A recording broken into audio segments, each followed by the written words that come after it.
First, though, to our political editor, Andrew Clennell, and the big story this week, that much anticipated announcements in San Diego. Well, a historic week for the Prime Minister Anthony Albanese last week, Kieran.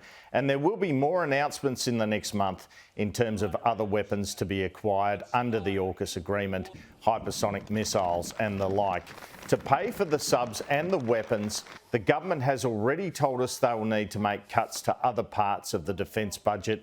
We will know more about this when the Defence Strategic Review is released next month, but I understand what we will see is an emphasis away from land war and more towards the sea.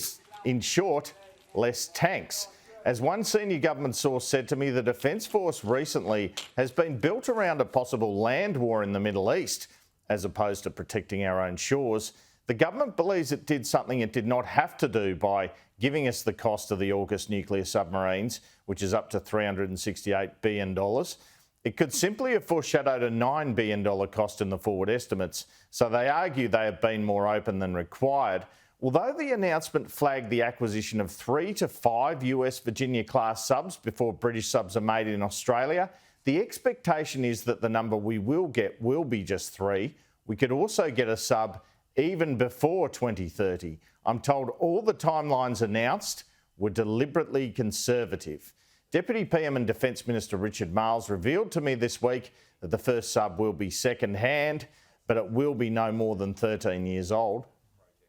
For those that are in service, the first will be one that is in service.